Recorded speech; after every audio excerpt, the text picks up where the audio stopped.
Assalam alaykum wa rahmatullahi wa barakatuh, chers frères et sœurs.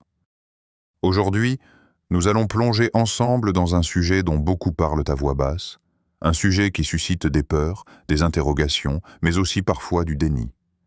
La sorcellerie, le sihir. Dans l'islam, ce n'est pas un mythe inventé pour effrayer les enfants. Ce n'est pas une superstition héritée de vieilles traditions. Non. C'est une réalité que le Coran lui-même mentionne clairement. Allah nous en a avertis afin que nous soyons vigilants, conscients et protégés. Le sihir est une arme invisible, une arme spirituelle que certaines personnes mal intentionnées utilisent pour nuire. Il peut briser des familles, détruire des projets, semer la confusion dans les cœurs et voler la sérénité des foyers. C'est une attaque qui ne laisse pas toujours de traces visibles, mais dont les effets peuvent être dévastateurs. Allah dit dans le Coran à propos des gens qui apprenaient la magie, et ils apprennent ce qui leur nuit et ne leur est d'aucune utilité. Sourate Al-Baqarah 202. Ce verset est une preuve claire. La sorcellerie existe, et ses effets sont bien réels. Alors, une question cruciale se posait. Comment savoir si l'on est touché par la sorcellerie? Comment distinguer une simple épreuve de la vie d'une attaque spirituelle ciblée? Comment reconnaître les signes avant qu'il ne soit trop tard? Car nombreux sont ceux qui vivent sous des chaînes invisibles sans même le réaliser. Des blocages qui se répètent, des épreuves étranges qui semblent surgir de nulle part, des souffrances intérieures qui résistent à toutes les explications rationnelles. Et pourtant, derrière ces épreuves, il peut y avoir une main cachée, un mal occulte.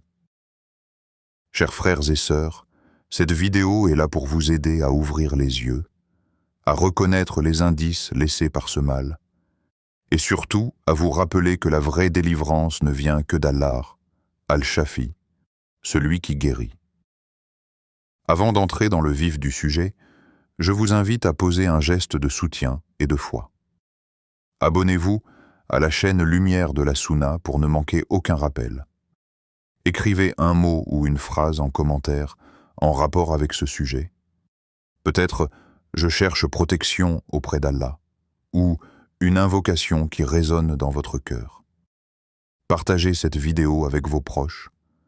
Peut-être qu'un seul partage de votre part deviendra une lumière dans la vie de quelqu'un qui souffre sans comprendre pourquoi. Et restez attentifs jusqu'à la fin, car une surprise spirituelle vous attend pour renforcer votre protection et apaiser votre cœur. Maintenant, laissons de côté les hésitations et avançons pas à pas. Écoutez chaque mot avec attention, car ce que vous allez découvrir peut transformer votre manière de voir vos épreuves. La sorcellerie n'est pas une légende. Elle est une attaque subtile, sournoise, qui vise le croyant dans ses biens, sa santé, ses relations et même dans sa foi. Mais rappelez-vous, Allah est plus grand que tout mal. Si nous cherchons sa protection avec sincérité, aucune force occulte ne peut nous atteindre sans sa permission. Alors ouvrons ensemble le premier chapitre de ce voyage. Quels sont les signes qui montrent qu'une personne est victime de sorcellerie?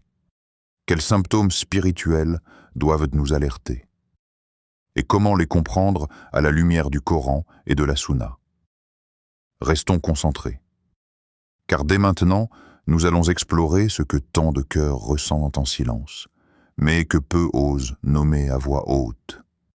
Premier signe. Les blocages répétés dans la vie.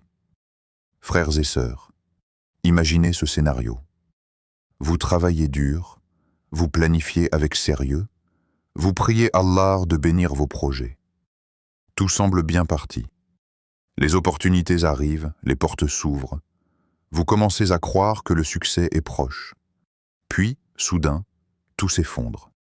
Les accords sont annulés, les soutiens disparaissent, les finances s'assèchent, et vous restez là, perplexe à vous demander « Mais qu'ai-je fait de mal ?»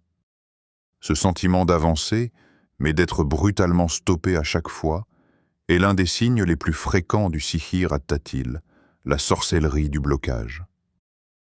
C'est un type d'attaque spirituelle dont l'objectif est clair, fermer les portes devant une personne, que ce soit dans le travail, dans le mariage, dans les études ou dans toute entreprise de vie. Dans ces situations, on a parfois tendance à se blâmer soi-même. Peut-être que je n'ai pas été assez compétent. Peut-être que ce n'était pas mon destin. Et bien sûr, il est vrai que chaque épreuve vient d'Allah, et que la vie n'est pas un chemin tout droit vers le succès. Mais lorsque les obstacles se répètent sans aucune explication logique, lorsque les échecs se succèdent malgré des efforts sincères, il est important de se poser la question « et si ce n'était pas seulement le destin ? Et si quelque chose d'invisible travaillait contre moi ?» Allah nous rappelle dans le Coran « et ils apprennent ce qui leur nuit et ne leur est d'aucune utilité » Sourate Al-Baqarah 202. La sorcellerie est donc un mal qui peut atteindre le croyant, mais elle n'a jamais plus de force que ce qu'Allah lui permet. Une histoire parlante. Prenons l'histoire fictive mais réaliste de Yassine, un jeune frère plein d'ambition. Depuis ses études, il rêvait de créer une entreprise qui apporterait un bienfait à sa communauté. Il priait, il planifiait, il s'entourait des bonnes personnes. Et au moment où tout devait se concrétiser, les choses basculaient toujours. Un associé de confiance se retirait mystérieusement, un investisseur disparaissait sans donner de nouvelles, un contrat signé était annulé au dernier moment. Yassine pensait d'abord que ce n'était que le hasard ou des épreuves ordinaires. Mais plus le temps passait, plus il se rendait compte que ce schéma se répétait, encore et encore, sans explication. C'était comme si une main invisible détruisait systématiquement ses efforts.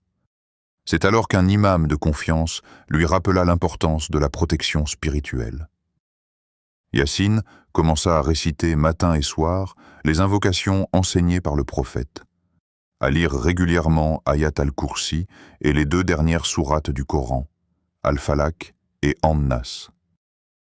Il fit ruqya sur lui-même avec sincérité et renforça son attachement à la prière. Petit à petit, il sentit un changement. Les portes qui s'étaient toujours fermées commencèrent à s'ouvrir. Les blocages devinrent moins lourds. Leçon spirituelle, frères et sœurs, lorsque vous observez dans votre vie des échecs répétés, des projets qui échouent sans cause rationnelle, il est légitime de vous interroger. Ne sautez pas trop vite à la conclusion que c'est forcément de la sorcellerie, mais ne négligez pas non plus cette possibilité. La clé est de renforcer vos protections, car même si ce n'est pas du sihir, les invocations et la proximité avec Allah ne vous apporteront que des bienfaits.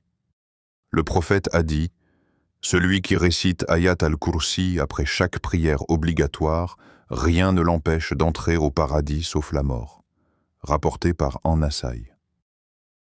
Ces invocations ne sont pas de simples paroles.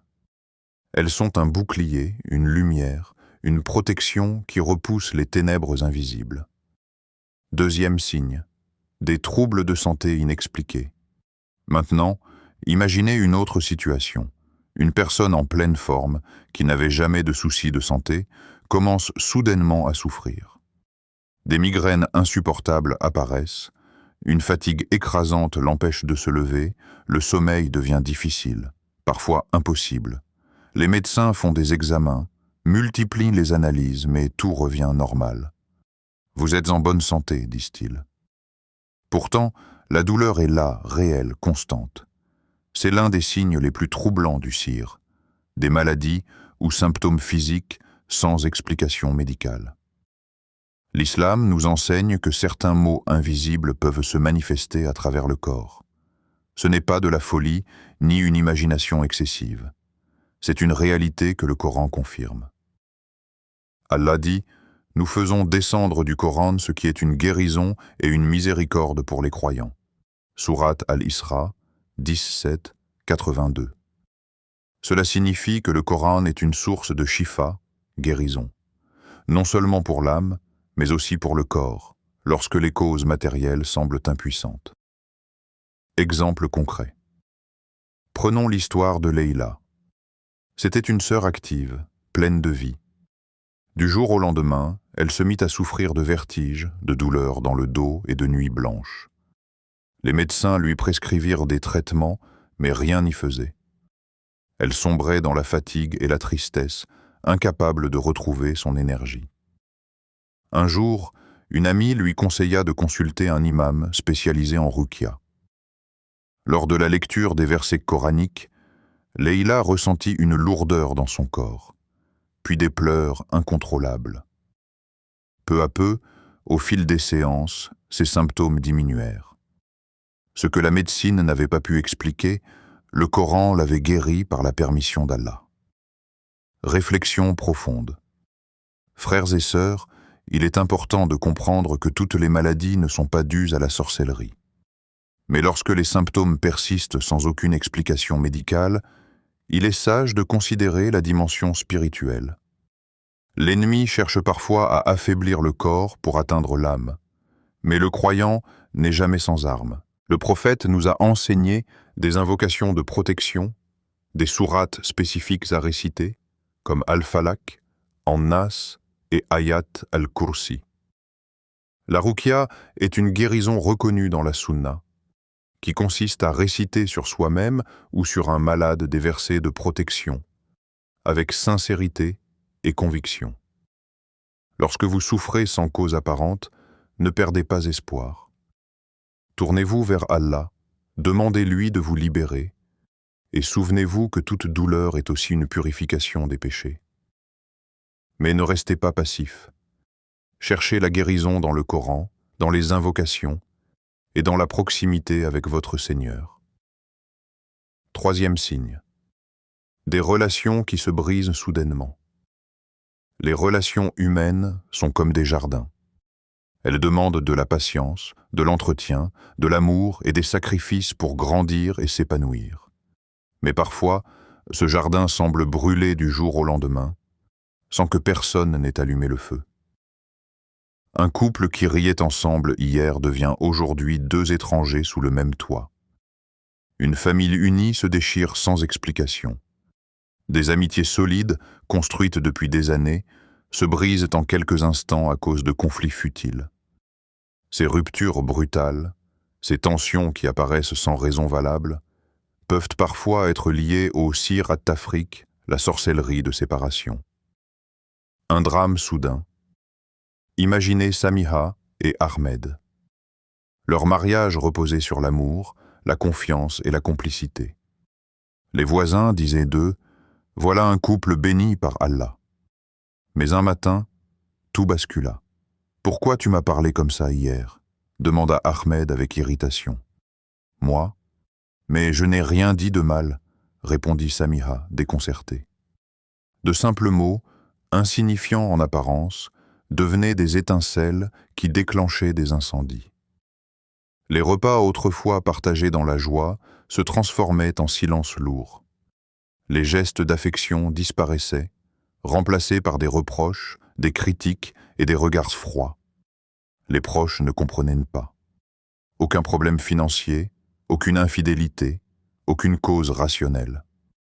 Pourtant, l'amour s'étiolait, comme si une main invisible injectait du poison dans leurs relations. Le Coran met en garde. Allah dit à propos de ceux qui pratiquent la magie. Ils apprennent auprès d'eux ce qui sème la discorde entre l'homme et son épouse. Or, ils ne nuisent à personne qu'avec la permission d'Allah. Sourate Al-Baqarah 202. Ce verset est une preuve claire. La sorcellerie peut provoquer des séparations, même entre les cœurs les plus proches. Elle insuffle des pensées négatives, suscite des sentiments hostiles et pousse les gens à se dresser les uns contre les autres. Le danger du doute. Ce qui est particulièrement dangereux dans le sir de séparation, c'est qu'il se nourrit du doute. Le mari doute de sa femme, la femme doute de son mari, les enfants doutent de leurs parents. Des soupçons injustifiés naissent, des malentendus s'amplifient, et chaque geste est interprété de la pire manière possible. C'est ainsi que des familles s'effondrent, que des frères deviennent ennemis, que des amitiés de longue date se transforment en rancune mortelle. La guérison spirituelle. Mais même face à ce type de mal, Allah n'a pas laissé ses serviteurs sans protection. La prière en commun, les invocations régulières, La récitation du Coran dans la maison sont comme une eau pure qui éteint les flammes de la discorde. Lorsque Samiha et Ahmed comprirent que leur relation était touchée par un mal invisible, ils firent appel à un imam de confiance. Ensemble, ils commencèrent en la ruqya. Les versets du Coran résonnaient dans leur foyer comme une lumière. Peu à peu, les tensions s'apaisèrent, leurs cœurs se rapprochèrent, et ce qui semblait perdu fut restauré par la permission d'Allah.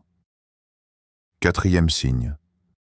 Cauchemar et présence oppressante. Fermez les yeux un instant et imaginez. La nuit tombe.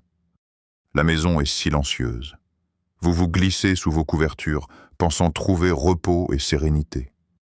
Mais au lieu du sommeil paisible, une autre réalité s'impose. Les rêves commencent. Des serpents noirs surgissent.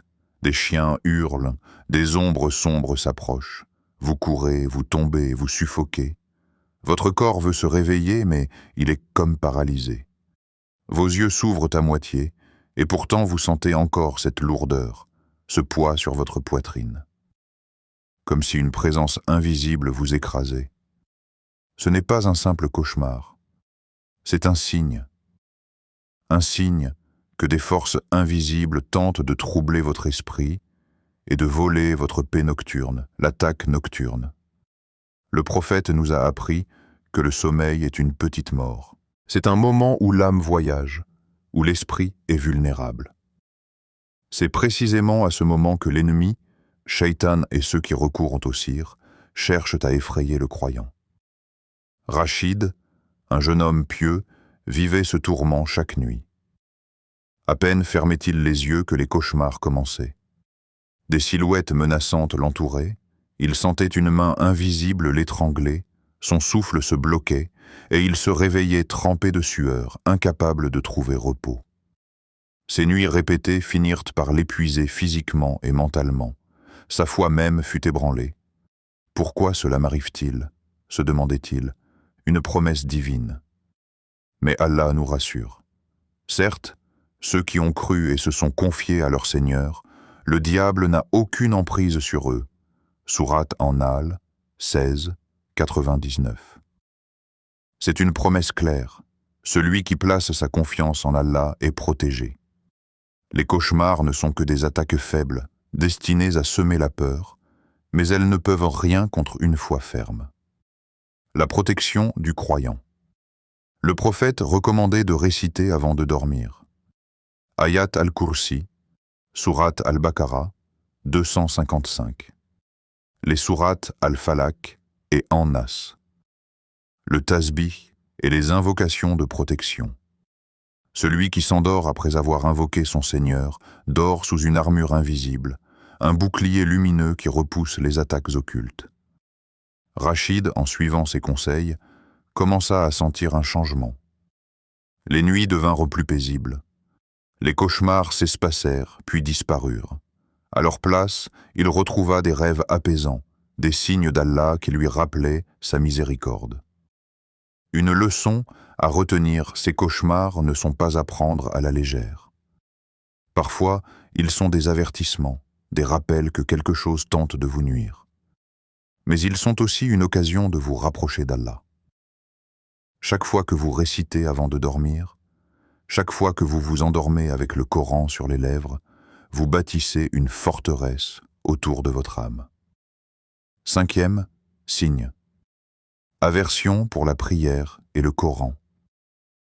Il y a des moments dans la vie du croyant où la prière devient lourde, où le simple fait d'ouvrir le Coran semble peser des tonnes. Tu te lèves pour faire wudu, mais ton corps devient comme une montagne à déplacer. Tu poses tes mains sur le mouchaf, mais ton esprit se vide, ton cœur se ferme, et au lieu de ressentir la paix, tu ressens une fatigue étrange, une lassitude inhabituelle. Cette lourdeur soudaine, qui surgit précisément au moment de te rapprocher d'Allah, peut parfois être un signe d'un voile spirituel provoqué par le sir. La lutte invisible.